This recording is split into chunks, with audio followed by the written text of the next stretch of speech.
Well, hi, good morning. Thanks for joining me here, right near the shores of Lake Couchiching.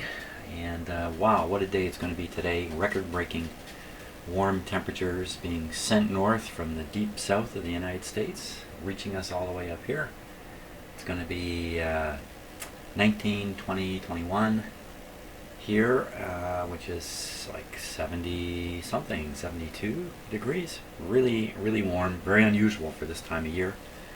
It's even going to stay warm overnight. So once I'm done in the shop here, I'm outside to rake leaves. Yeah, I'm going to go out and rake leaves. Lots of leaves on the ground, of course. In fact, all the trees, most of the trees have dropped all their leaves. There's just a few trees hanging on here. So, okay, so I think what I'm going to do again is I'm going to go through the comments just like the last video, and I glanced at them. There's lots of them from yesterday's video, and sort of sort out what my game plan is today on this little howling radio. So let's just go through them and see what we end up with here. So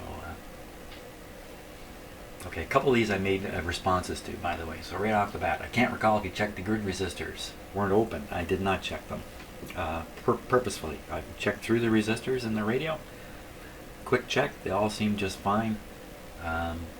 Maybe that's a hint my quick check wasn't all that good. So we can take a look at that. Grid resistors weren't open in the last two too. So why don't we do it right now? Let's do it right now. Okay, in the last 2 to 3 tubes, grid resistors. Grid resistors, like that one, or this one, or that's about it. We got a megohm and a 50K. Megohm tying to pin 5 on the output tube. Let's see if we can spot that. Just get my meter ready here. Pin 5 on the output tube. So I better get this on my screen. Just bear with me here, just in case camera angles are bad or something. Oh, look at that. They are bad. There. Too much video finagling here. Okay. So we count 5. 1, 2, 3, 4, 5. Follow this wire. Follow this wire. Uh-oh. I think it's connecting here. So let's try that again. 1, 2, 3, 4, and 5. It's definitely the wire.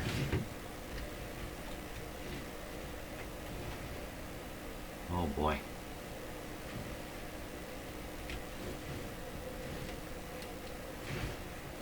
Yeah, I'm pretty sure it reaches this terminal. So somewhere around here there's got to be a 1 megohm resistor to ground, or did I miss it up here?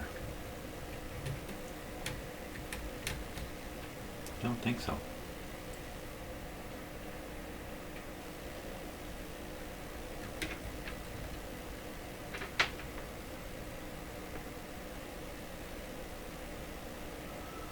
Well, isn't that handy? Okay, so 1 megohm would be brown, black, green, I believe.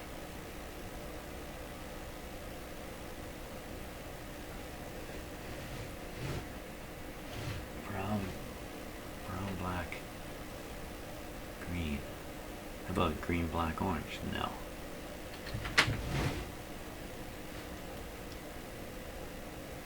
Brown, black, green. Way down here. I think that's in the wrong spot, but let's take a look at it.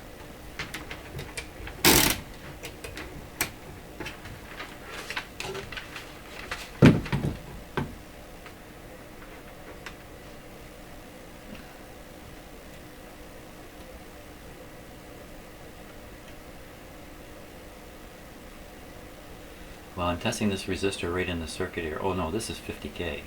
This one, yeah, 50K. Not 50, yeah. Oops, brown. Well, let's just check through these here. So that's coming up at 150. This is a body and dot green, black, yellow.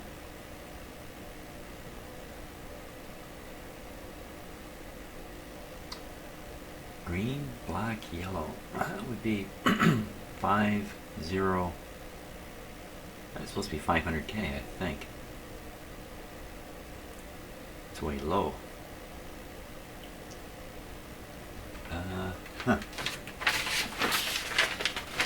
That's not really either any of the resistors we're looking for, but let's just look into this a little further.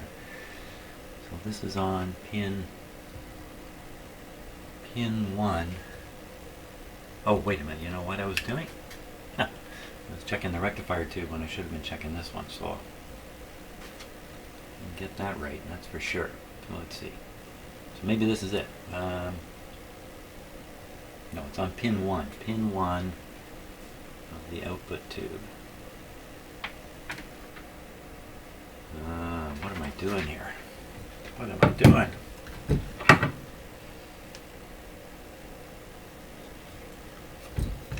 It's definitely the output tube. It's definitely pin 1. Oh, you know what? It's probably just a connection point then. Pin 1 isn't anything on this tube. The pin number doesn't appear here.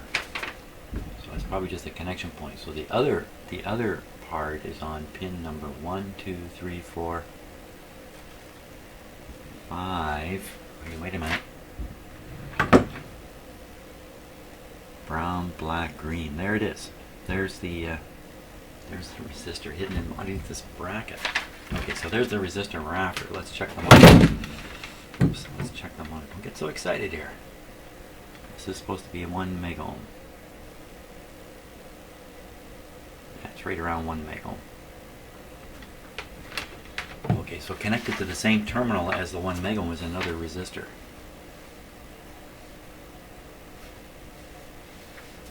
Here it is here. There should be a 200K and a 500K. Yeah, this should be 500K here. 500K. And there should also be a 200K in here somewhere. I think that might be it down there, buried under here. Hard to tell.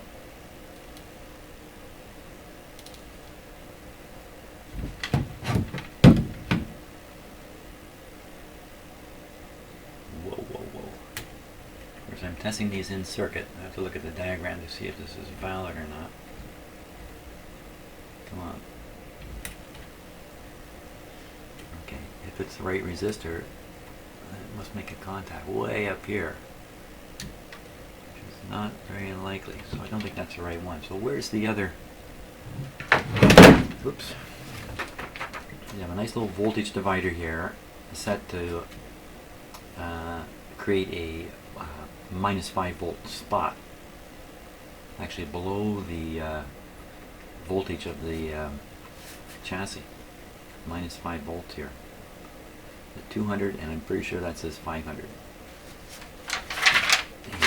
And I just follow this wire up. There's the 1 meg we checked. 200 and 500.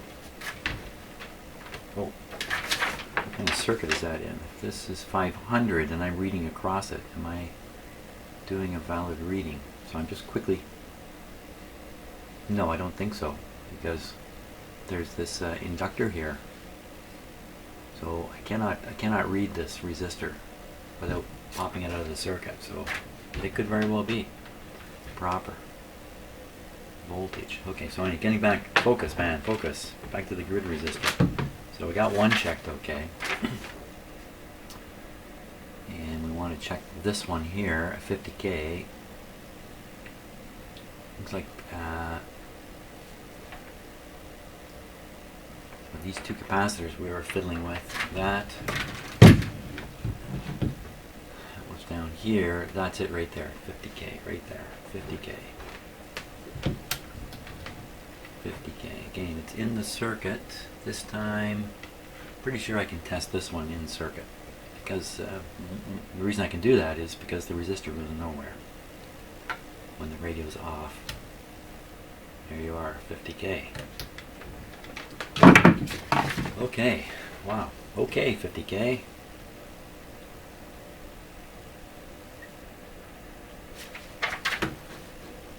Let's carry on with some more comments here. I think that was a little bit sloppy what I did, but then again, what isn't? So, Moslak, I was going to say the NT is metal tube, but that has already been covered. I have faith in you, Jim. Well, we're down to having faith. Okay, metal tube, yeah, wow, sometimes I'm amazed at the stuff I don't know. You'd think, wow, GT, if I knew GT was glass tube, how could I not know MT was metal tube? But frankly, I don't think I've ever noticed it anywhere before. So, now, do I have metal tube replacements for these guys? Wow. I'm going to have to go through my metal tubes and see. Maybe I do. Okay, now, here's from Hamrad. Thanks for the reply to my question about the weird line voltage going on in your shop. Jumping all around, but I realize it has nothing to do with your present radio troubleshooting. Yeah, I haven't kept my eye peeled on that meter, maybe as much as you, Amrad. And I'm looking at it right now. It's pretty steady. It's pretty high. It's 124, but again, the meter may not be quite accurate. So I really haven't investigated that. Not much I can do about it anyway. If the house voltage is going up and down, there's not a lot I can do. So. On here from Roomba. It's not impossible that one of the new caps you put in is bad. Well, it's close to impossible, really. Or was exposed to more voltage when they were put in the wrong places. No, there's nothing in this radio that could beat up one of these capacitors here. Or, yeah, so it's blown it open or shorted out. Nah, you know what? Wow, I'd have to be really way down the list to start thinking the brand new parts are bad. Yes, I'm sure it's possible, and maybe a few of you can cough up stories, but I think I got to do some other things before I get to this level. So here we are once again. Metal tube, glass tube. I mentioned earlier the negative lead of C20. Yeah, right. Let's check this. Let's check this out. C20. So flip back here so I can see what you are seeing. Okay, so C20 is one of the two filter capacitors, and quite often these filter capacitors, the negative side is just going to chassis or to the I don't know what they're called, the negative bus. Yeah, the negative to the B minus bus, if you like. In this case, though,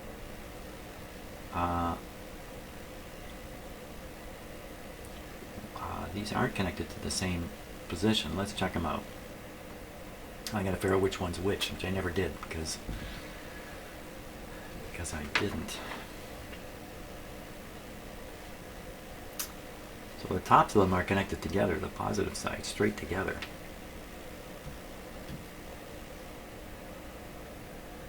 Now I got the two capacitors spread way apart in the radio, one way up here and one down here.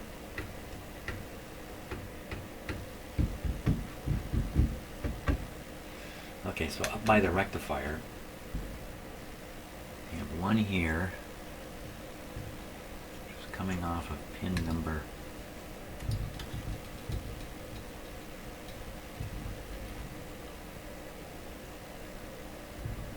last pin, 1, 2, 3, 4, 5, 6, 7. Pin number 8 on the rectifier tube.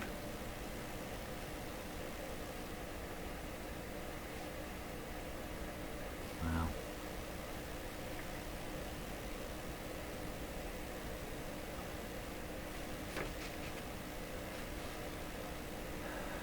From the rectifier tube straight to the tops of these. Yeah, comes right off the two cathodes here. And right to the top of both of these capacitors, which I got spread way apart again. You know, there have to be a wire running all the way from the positive side of this one all the way to the positive side of this one, just over here. Wow, you know what, maybe I boot these up.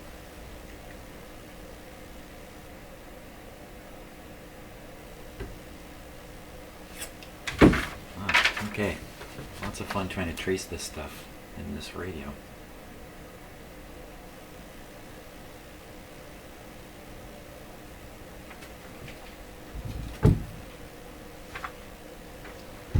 Just double checking the speaker has a field coil.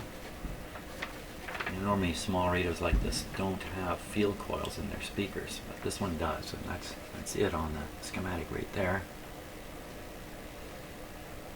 Basically,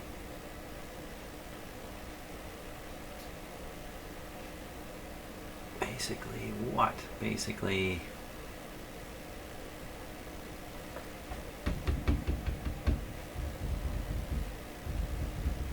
yeah, basically. So, wow.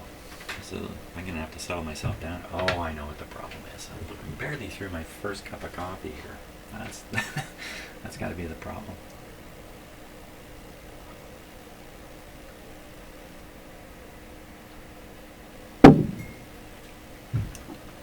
I could actually just pour the coffee right on the radio. I may get to that point at somewhere down here. Okay. So this guy is positive, is connected straight to pin number. Oh, this is going to be a spare pin again, I bet. 1, 2, 3, 4. Pin 4. Pin 4 in this tube. That doesn't make a lot of sense. Oh, pin 4 is not spare. Oh, look at that. So if you follow from pin... Oh no, not straight. Yeah, pin straight to pin 4. So it's wire all the way down to here, wire all the way across to here, wire, wire to here, wire to here. Oh, look at that. We're at the top of one of these two guys. So connecting one of them to pin 4 is fine. The other side of that one, they're both essentially connected to that pin 4. So one of these goes then to T7 and to ground. Goes to ground. So let's see. So this one here.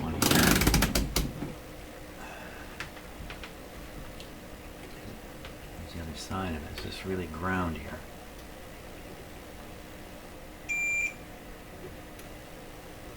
No. Whoop. So much. Who's arguing? It is. Okay, so this one's going to ground. Now, what's the other one doing? The other one, negative here.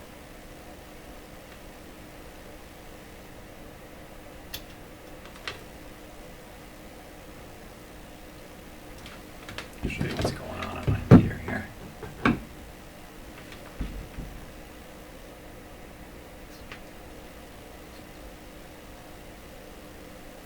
So I think that means 400 ohms. Above ground. How would you ever get 400 ohms above ground? So that means to get to ground, this side has to go through this winding to get to this ground point, or it's going through these rather large resistors. So that's not going to cost 400 ohms. Or back up this way. No, I don't think it can go this way. It's going to meet up with just the two plates going this way. So the resistance of T7 must be around 400 ohms if this is connected correctly. Sometimes they put those resistances in here. I don't see it written anywhere. Sometimes on these schematics they'll put the resistance of the various coils, especially the bigger ones. Well, I think we see that one capacitor goes to ground, the other capacitor is going, we can assume, just like I just looked in the schematic there.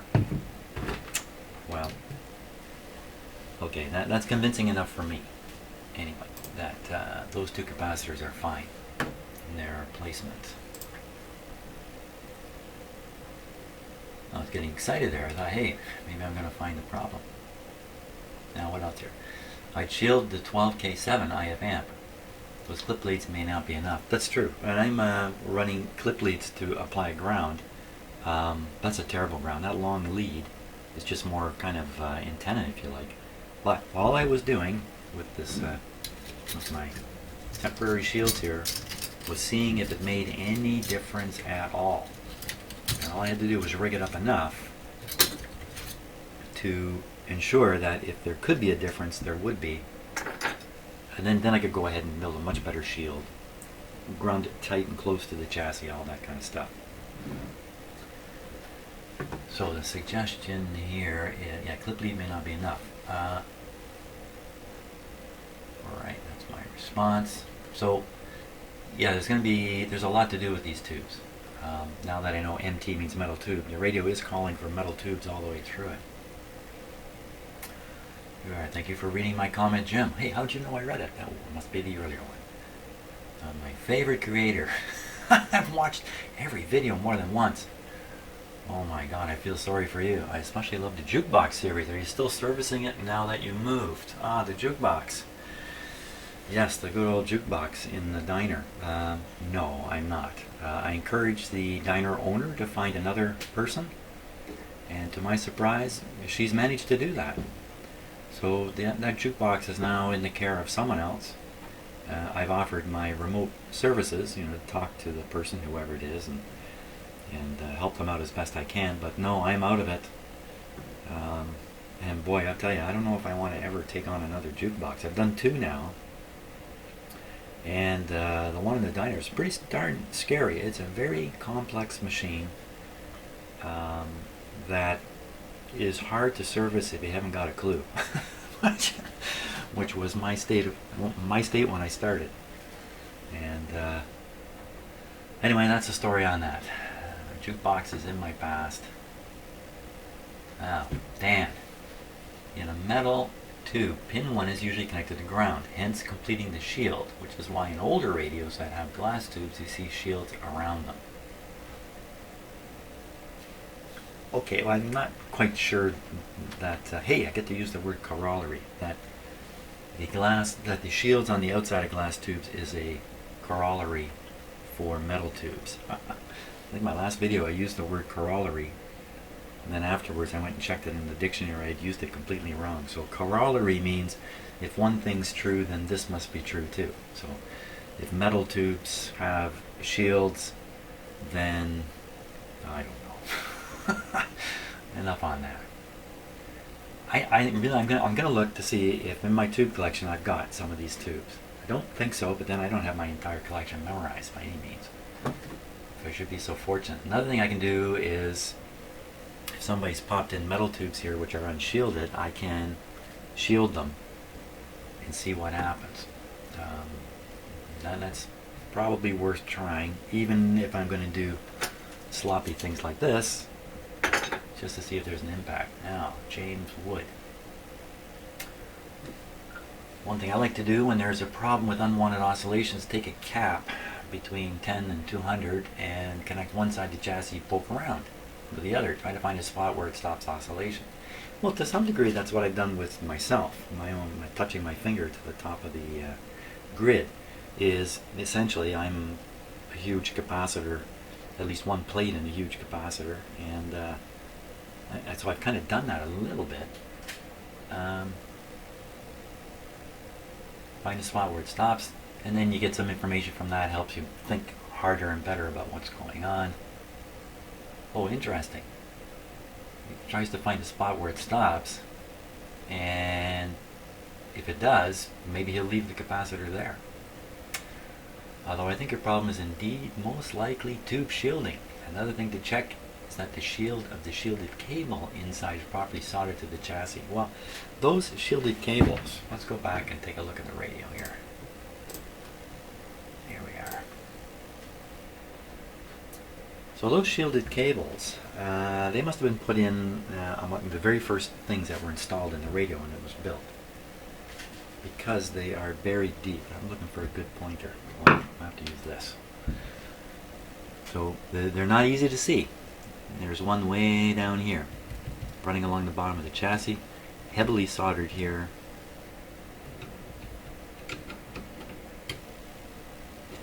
not soldered on the other end. Not soldered along the way. And there's some others in here, but they're so hard to spot. At least I thought there were. I'm sure there are, because the here's one here. It comes up to the grid on the tube up here.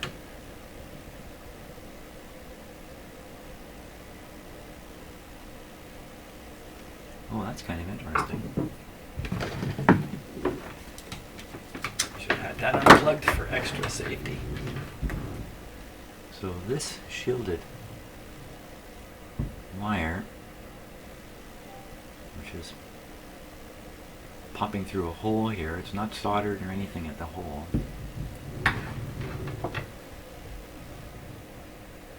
Oh, I think it's soldered into here.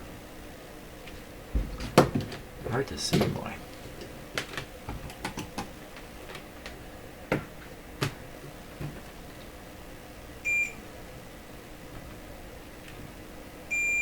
Yeah. Now, I think there's one more little tiny piece in there. I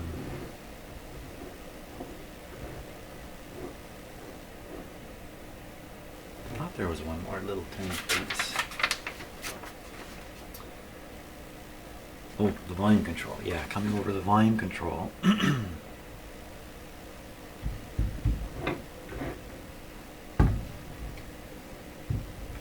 through this bundle here.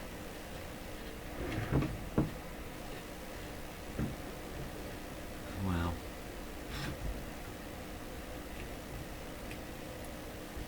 I don't know what to say about that.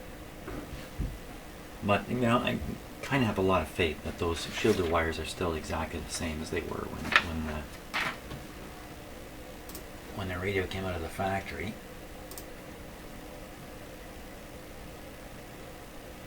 Okay, so that's an interesting test approach. Just take a capacitor and short stuff out and see what happens to the squawk. Good idea. Okay, from Doug D. On the tube you're touching to make the howl stop, try adjusting the IF a little. Try adjusting the IF a little that wire comes from. So I think the idea is that the grid wire is coming from kind of the output of one of the IF transformers, and doing an IF alignment may knock out the squeal. So I haven't touched the IFs on this thing in terms of tuning it. I had an old radio years ago that was motorboating, and that's all it took to get it up and running. Just a little tweaking of the... Well, you know, that's a pretty easy thing to do. You know, it's not... Yeah, that's a pretty easy thing to check. Just move on to the alignment stage. I have to think about that a little bit. Okay, next one is echo exposure. Hi Jim, I've seen this problem a couple of times with low-end single tube IF sections before, and that's exactly what this is. There's two IF transformers, and in between is one tube. The howling was caused, in my case, with having too narrow an IF bandwidth. So if you get the IF tuned really sharply, you end up with a huge Q.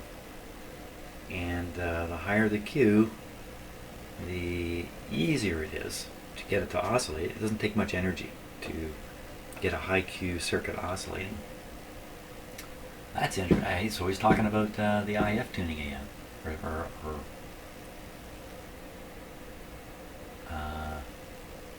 I lost my spot there. Stagger tune the primaries to 1500 Hertz below center frequency and the secondaries to 1500 Hertz above the center frequency. The narrow IF bandwidth caused the tube to go into oscillation. Played great after that without any loss in selectivity. Billy from Texas. Oh, I'm sure you you didn't even have to say that. I know there's got to be somebody named Billy in Texas. So great. Okay, so that's 2 for fooling with the IFs. Dan Floyd, just a quick tip. If you breathe on the tube, the moisture from your breath will cause a number to appear briefly. Yeah, sometimes. I didn't really try that, but let's see. From Carl. Well, I got to read Carl's stuff very carefully here. Jim, I think the mystery cap might have been put in by you. Well, yeah, I thought I was replacing one. In an earlier video, you were out of .05s and were making them up with two caps, as in the cap at the plate of the Q12Q7, to get the right value. Or is it low and the mystery cap will make it .005? Okay, I'm not quite understanding what Carl's saying here, but I could review the video where I encounter this capacitor. Let's just take a peek at it here. So it's this guy here who is disconnected at the moment, which after replacing capacitors there it was, but I cannot find it on the schematic. What is it doing there? And I have not researched back my own activities, my own work in my own videos to watch what I did in this area here. So, you know, did I go totally crazy and just make it up? Yeah, I don't know. I don't think so, but for now it's just sitting there disconnected. My thinking is it's the howler stopper from a previous repair guy who maybe hooked up a small capacitor to the chassis, poked around in the radio, and then discovered that if you put it in this one spot, all the howling disappeared. Maybe that's how it got there. Looked original to me, that's all I can say. So, next one, from Dan. You're welcome, Mr. Canada. Okay, not exactly sure what that was in response to, but hey, everybody's always proud of the country they live in. You know, it's just a natural thing for human beings to be a little tribal like that. So, yeah, it's pretty easy to be proud of Canada. Okay, next one. MT on the schematic means metal tube. Got it. From Thomas, try using metal tubes. Pretty sure MT is metal tube. Got it. GT stands for glass tube. MT is metal tube. I really got it. Jim, the difference between GT and MT versions of your valves. So GT version has an internal shield. Ooh. Does it? Does it? I think very few tubes have internal shields.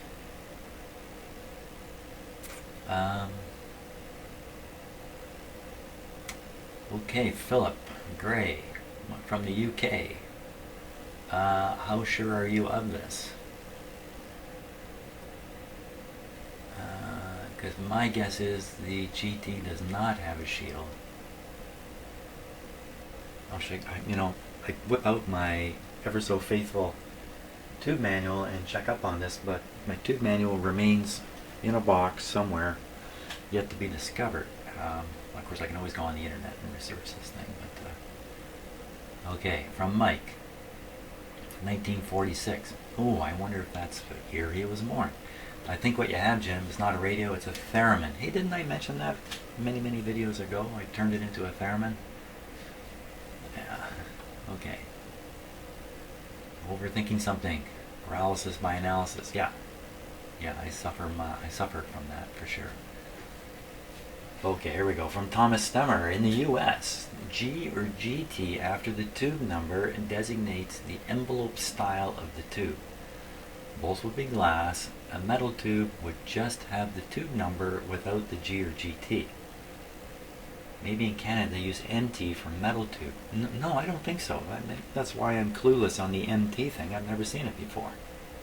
As obvious as it is when you hear what it is. So here it would be 12B6 for metal tube, 12B6G. Yeah, you know, Canada, United States, we follow so many similar things like this. I don't think it's much different. In fact, both countries were making parts for each other and everything like that. It's all mixed up. And I think the industry worked not so diligently at first, but later on to begin to settle all this stuff down and get into some uniform, like tube numbering, for instance, which never really ever became sensible. There were many attempts to get all the different manufacturers to follow the same numbering code, numbering system, and that. And of course, now, 100 years later, things have been standardized very universally all over the place. So, anyway, not to talk about that. How do I know? I'm no expert in this. I lost where I was here. Metal tube, style tube, and then GT for the later style octal tube. Not sure if these came as metal tubes, but that would be the numbering standard, the same for all tubes. I believe the tubes with MT after them in your radio is a metal tube. Not sure how Canadian manufacturers numbered things. Not sure if switching to metal tubes would solve the squealing, but that is the tube designation. You can either change all the tubes to metal that end in the designation MT, or put a shield on all the tubes that have the MT designation. Long shot, but it might help. But also change all the tubes back to the original tube number, not a substitution for that tube. Alright, but then we're sinking quite a bit of money into this radio here.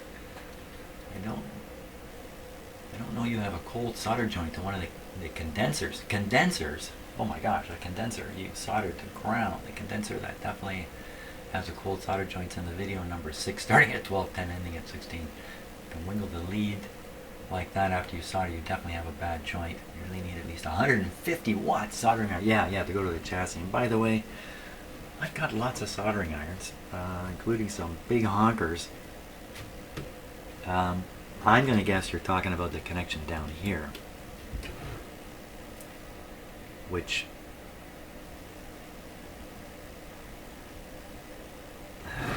is really hard to tell. Hey, let's put the close-up camera on it. See if I can embarrass myself here. Yeah, plus you're still staring at my computer screen. Let's fix that. Put this here. We'll stick that there. Move this slider over here. We'll zoom in because I think it's going to take a close look to really know if this lead is loose. A really close look. It looks pretty sad, doesn't it? Hey.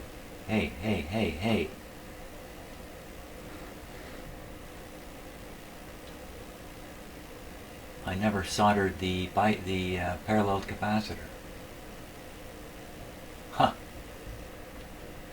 Never mind the connection to the chassis here. I never soldered the parallel capacitor, but chances are it was actually connected just fine. It would remain so for quite a long time. But I'm going to solder that. Now as for the one down below here, let me get it. Get this in focus here so we can get a good look at it.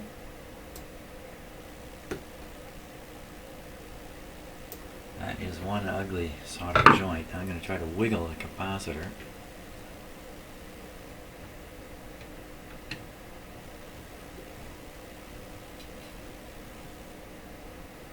You can really, when you look at it, it looks like there's lots of things that might be cold. That's actually a blob of solder on the end of a wire sticking out of the blob that's on the chassis. It's a double blob solder joint. And I'm on the upper blob. But you know what? No harm sticking the soldering iron there. I gotta solder back this wire anyway. Huh. Isn't life like that? You go looking for one thing, you find something else. Let's fix that right now. Again, I don't think there's any problem here that has anything to do with what I'm chasing.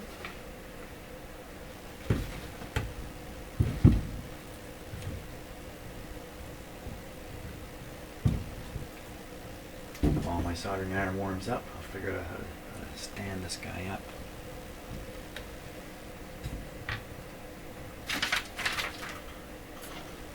I used to have a nice little set of wooden blocks kicking around. I don't at the moment. But the perfect thing is my solder.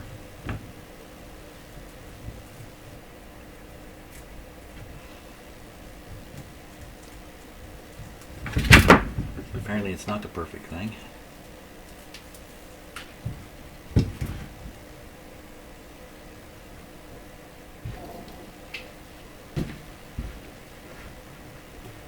This is probably a case of me not being able to see what I'm doing here. That'd be my excuse on this one. Hot soldering iron, very hot. Yeah, don't underestimate this little guy. See what I just did? Just whacked that solder right off there. He may be small, but he is hot.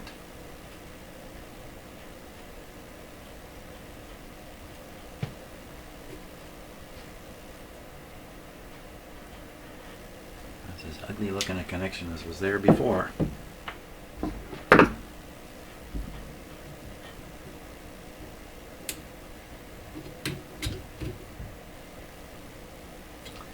Good. Certainly good in my somewhat generous opinion. Here. Okay, that was interesting though. Look for one problem, find another. Back we go.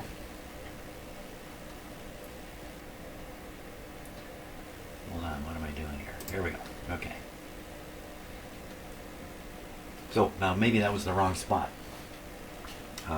It's a, I mean, how many things did I solder to the chassis? This one I just fixed. There's these kinds of things, but they're not right down to the chassis.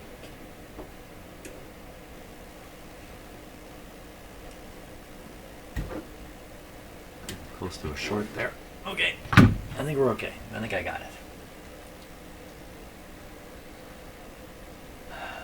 Off topic, but why can't the glass tubes be cleaned? They are loaded with dust. There was a time when I would take a little bit of time and clean tubes. It's my own radio, I would tend to do stuff like that, but I'm really very concerned about washing off information that's on the tube. And I have had a couple of radios go through. They were clean as a whistle, and so were the tubes, and there was nothing written on them anymore. So that's basically why. Yeah, I will get the dust off, you know, take it off with a vacuum cleaner and a brush, but I don't have those things in my shop just yet. So getting out the vacuum cleaner is a bit of a hassle, and that's the only reason I haven't done it. Otherwise, I would have done it right away. Hey! Here's another old capacitor here. Is that a capacitor? Yeah. It's a really old. Yuck. I think that's a capacitor. Yeah, definitely. It's a big wax capacitor right in here.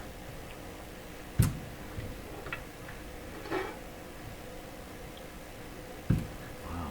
Okay, I don't know what to do about that one just yet, but apparently I did not replace them all, but remember, all the ones I replaced were relatively okay. There weren't any real dogs in there, so I'm not going to worry about this capacitor just yet. So that's the story on cleaning the tubes. He also suggests the speaker is shot, making it howl. Wow, don't know how that would happen myself. Yeah, I just don't think it's the howling can be from the speaker itself.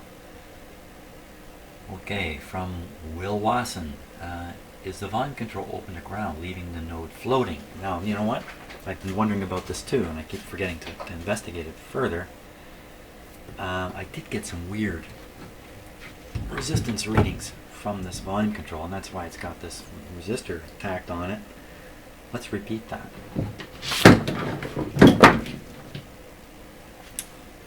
Because if the slider is open in the volume control, then you can have a very high impedance circuit to the grid of the next tube, because it's not loaded down by the volume control resistance anymore. It's like it's just become an antenna basically. What are you looking at on the screen here? Hold on a second here. I'm going to make a video error. There. Okay, so there's the resistor I tacked in there. Now this is a 500K volume control. We'll go on the outside pins here.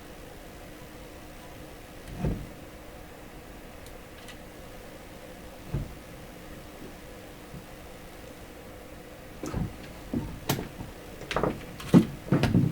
try it like that. Wow, it's so easy to put your finger through the speaker here. I should cover it.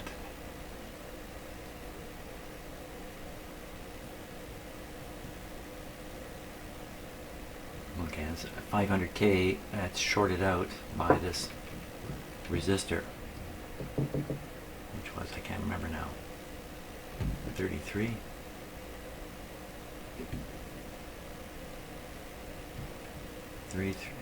Three, the yellow, 330, isn't this 330?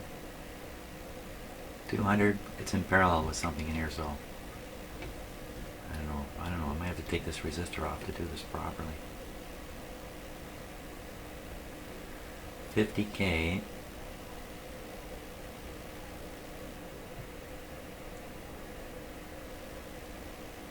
$200. Let's pop this resistor off here for a second. Now, if the volume control was completely opened, the slider was making no contact whatsoever, or very, very high resistance contact, then putting my finger on the tube much earlier in the circuit probably wouldn't nullify the howl.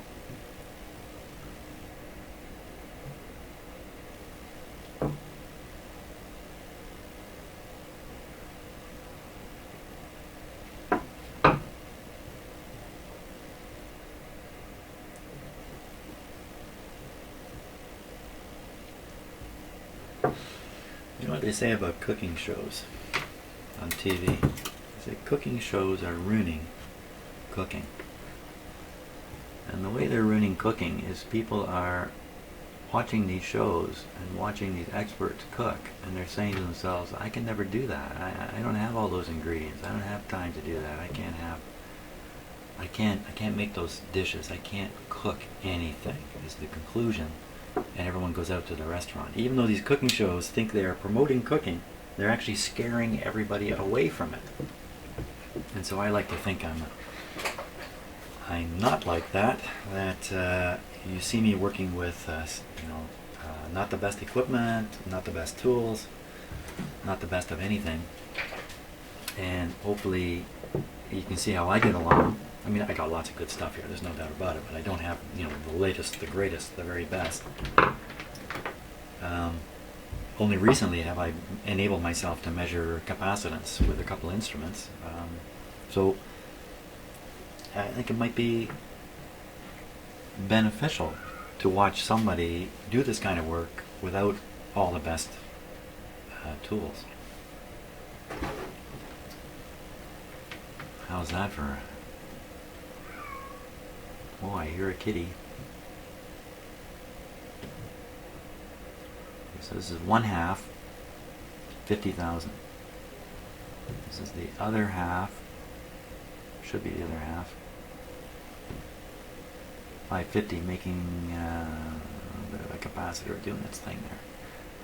It's going to go up to 600, 650 across. Let's go like that. Now you can see we're kind of headed for 650. But the volume control is really wonky, so I want to move it and see what happens. So I'm going to clip my voltmeter on here. Just pick one side of the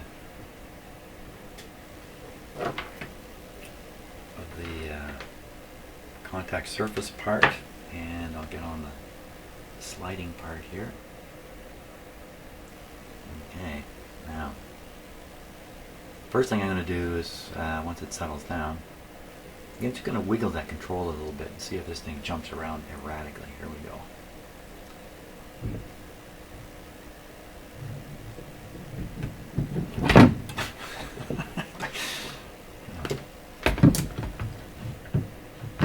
Stay put.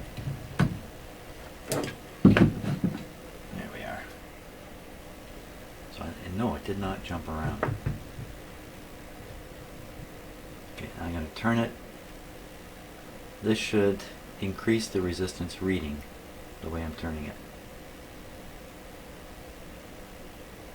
See, it's jumping all over the place. Let me put this up one more setting here. I don't want it to go off scale. I want to spot an open circuit if it happens. Okay, so we're at 700K. That's the maximum resistance it's seeing. 700K on a 500K resistor. 650. Okay, let's go back the other way. Now, the other way is horrible, turning this control. What I picture in my mind is there's a surface and the slider going over it. And the slider is curved like this. And what I picture in my imagination is the thing has gotten twisted over somehow. So in this direction it's cutting in, and in this direction it's just gliding back over. That's what I'm imagining is going on inside this thing. It's really hard to turn. I could put a tool on it to turn it. Ooh. It's very erratic now. So every time I turn this, I think I'm destroying it inside. But oh yeah, oh, you can hear it, eh? But it's generally doing what it's supposed. Oh, that's not good. Open circuit there. Yeah, this volume control is a piece of junk. Maybe that'll be the first one I actually try to disassemble, repair, and put back together, because it looks substantial enough that I might be able to open it up and actually get inside it. But now, is that the cause of the howling? Because I have this jumper resistor across it, there is no possibility of it being open circuit. So I think the short answer is no, it really cannot be related to the howl. And I'm trying to remember what happened when I changed the volume setting with the howl. I can't remember. But I'm sure I tried, and I wouldn't dwell on it because it's such a bad volume control. Like I wouldn't continue to work the volume control. Even though I can't remember what I did, I'm pretty sure I wouldn't. I just reach a conclusion quickly about it and move on.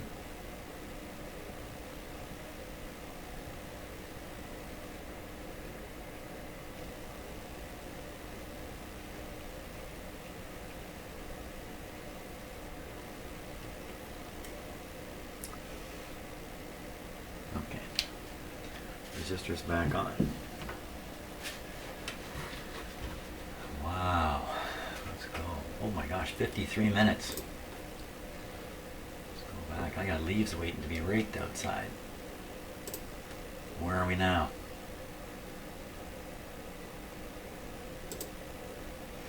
If you check the tube shields to see if they're grounded, try a screwdriver from the side of the shield to the chassis. There are no shields. There are no shields. When you put your finger on the grid of the tube, the howl stops. It probably means this is the stage where the problem is. Well, the problem, well, maybe. To cause a howl, there must be feedback with the proper phase shift, and it must be big enough to overcome the losses. Very true. That's why it has to involve an amplifier in there somewhere. So it may be the wires from the grid and the plate are running too close together, or there is a cap that shouldn't be there going from plate to grid. And what is that green cap doing in the circuit, which I still don't know. Do the stages share bypass caps? Do they share bypass caps?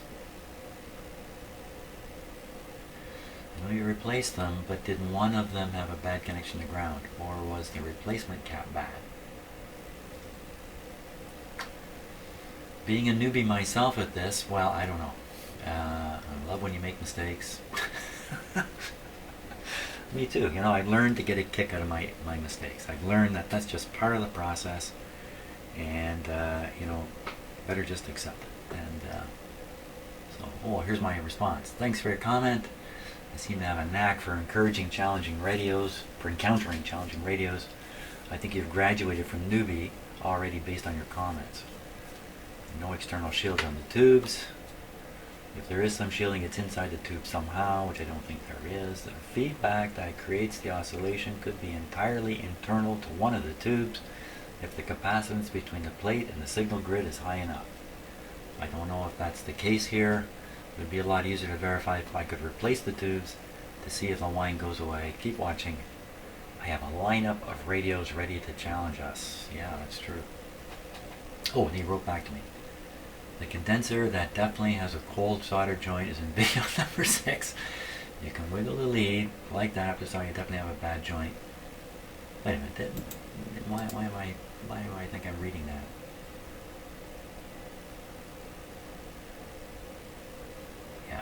Yeah.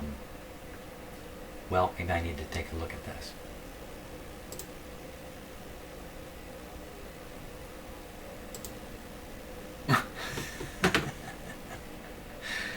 Kind of funny, eh? What do you say? Okay, so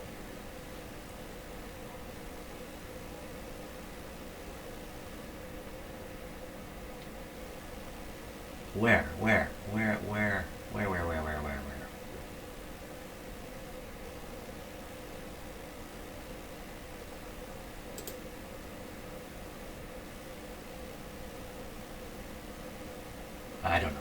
I don't know. Okay, I'm not going to go through this, drag you through all this kind of stuff.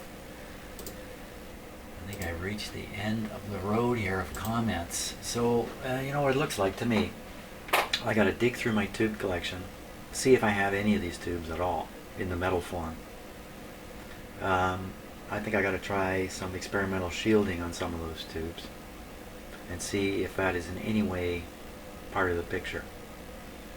I think I still have to go back and explore why I stuck this green capacitor in here, which doesn't appear on the schematic, just to reassure myself there really was one there. I think I did that already, but I'm going to do it again.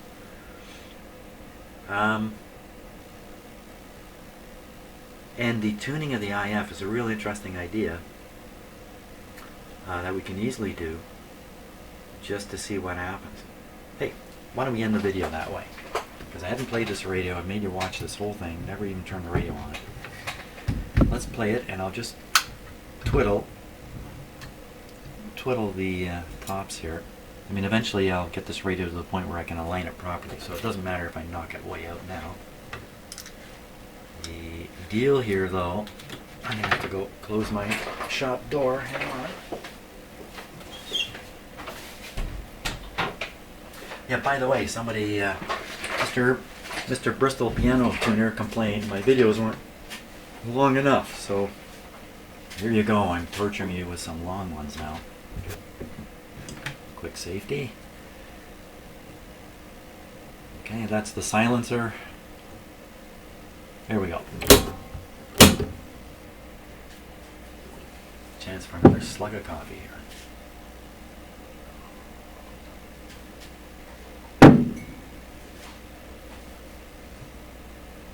Oh, I need myself a screwdriver. Ooh, lucky.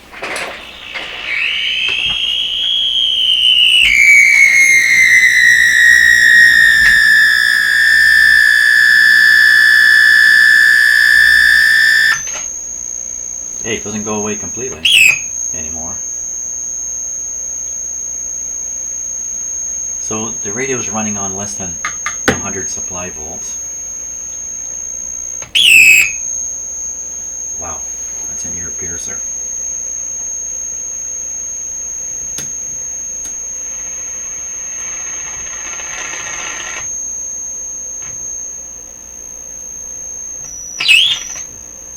Well, that's interesting. Now,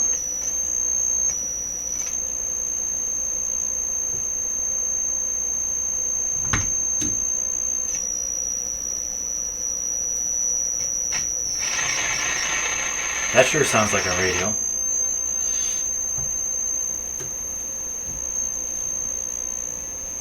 That's tight. That's turned tight. Why would that be? That's at the end of his travel there.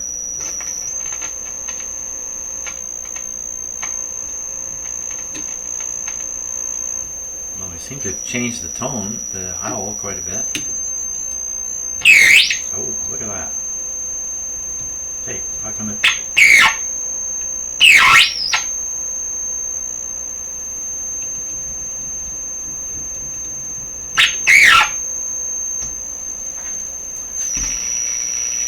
Oh, sounds like a radio.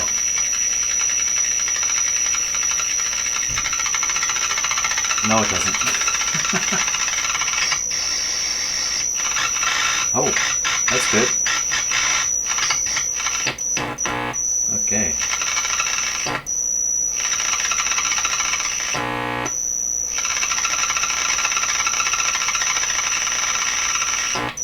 That's pretty interesting.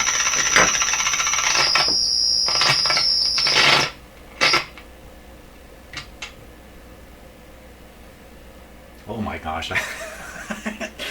Too many things affecting this tone, this squeal. So what happened here? I wanted to check the grid bias and make sure it's -5.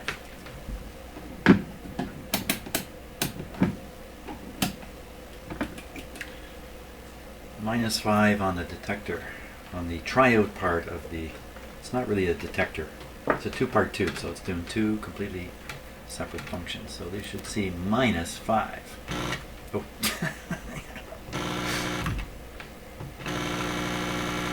That's not too good. Minus almost nothing. -5 to the chassis. -5 to the chassis. Is that what it should be?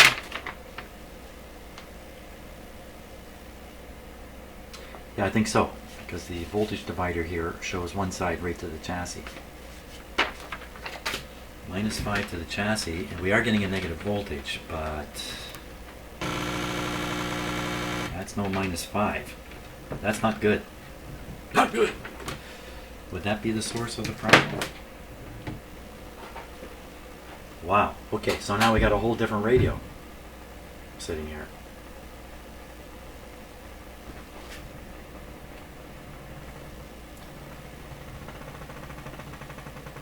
No, we don't. We simply made the patient sick with another disease.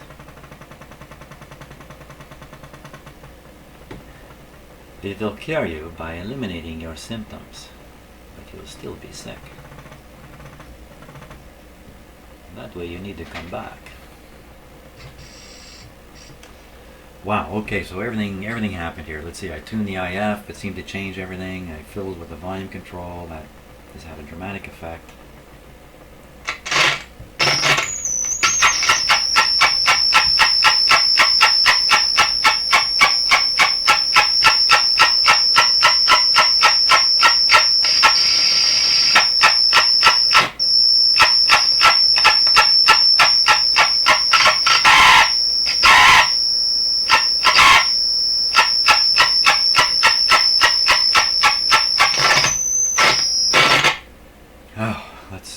It's really hard on my ears. Let's see if there's any kind of ABC thing happening in this radio. I never checked for that. So we'll look for a negative voltage on the grid. A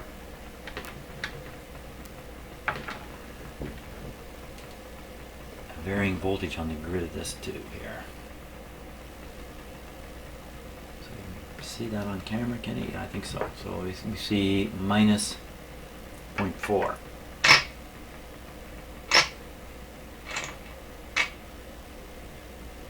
Get something howling through here. Bring on the howl.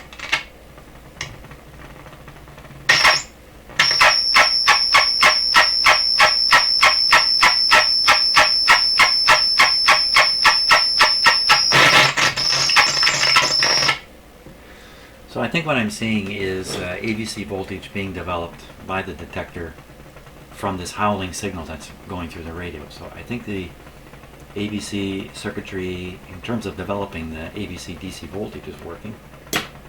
Wasn't much of a voltage there, but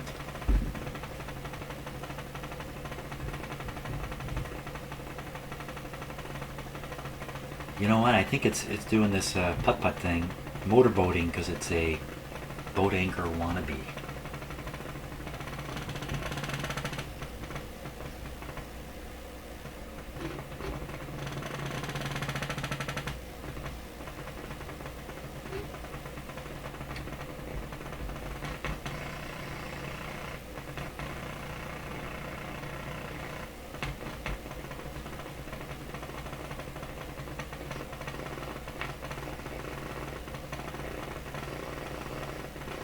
Yeah, this is the antenna here I'm fiddling around with.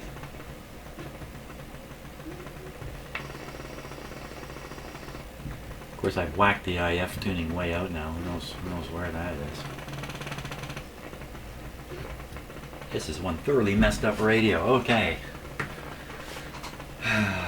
Other things await me today, so hey, thanks for watching. Let me turn this off before I shock myself with it. Thanks for watching, and the mystery will continue. I'm going to hunt down some tubes if I can, and we'll see where we can get with this radio. Thanks so much for the comments. Hope you're enjoying me going through them. It's a little slow, but going through them one at a time and trying stuff out.